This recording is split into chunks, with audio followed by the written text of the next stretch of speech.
గారు, దివంగత కృష్ణ గారి సోదరులు, నందమూరి తారక రామారావు గారితో ఎన్నో సినిమాలు నిర్మించిన వాళ్ళు, దేవుడు చేసిన మనుషులు లాంటి కళాఖండాల్ని నిర్మించిన ఆదిశేషగిరిరావు.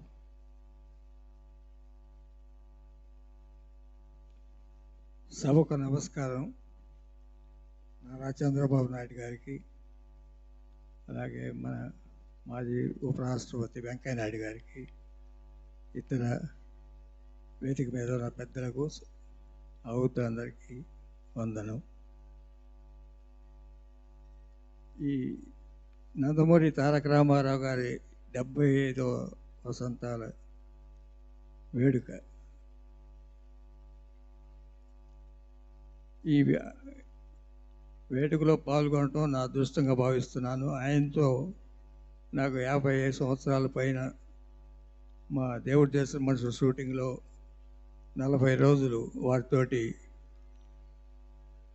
గడపడం, ముఖ్యంగా షూటింగ్ ఇప్పటికే జ్ఞాపకం ఉంది. మచిలీపట్నంలో వారం రోజులు షూటింగ్ జరిగింది మా సినిమా రోజుల్లో. అది ఆయన రోజు నిమ్మకూరు నుంచి వచ్చేవారు. అలాంటి తీపి గుర్తులు చాలా ఉన్నాయి వారితోటి మాకు, మా సంస్థకి, మా సోదరుడికి కానీ మాకు కానీ. ఆయన గురించి ముఖ్యంగా డిసిప్లిన్ గురించి ఆయనతోనే ఇండస్ట్రీ మొత్తం ఇప్పటికీ ఆ డిసిప్లిన్ కొనసాగిస్తూ ఉంది.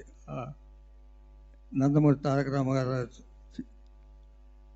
ఆ డిసిప్లిన్ నేర్చుకోవటం, వారి సంస్థ ద్వారా, ఎన్ఏటి ద్వారా ఆ రోజున జయసింహ కానీ, పౌర్ణరంగ మహత్యం కానీ, సీతారామ కళ్యాణం కానీ ఇప్పటికీ గుర్తుంటాయి మాకు సినిమాలు అవి.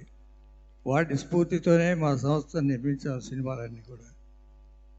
ఈ అవకాశం కల్పించిన ఈ నిర్వాహకులకి, జనార్దన్ గారికి, అందరికీ, ఆ సభ్యులందరికీ కృతజ్ఞతలు తెలియజేస్తున్నాను. Thank you very much. ఈ అవకాశం ఇచ్చినందుకు ధన్యవాదాలు శ్రీ ఆదిశేషగిరి గారు.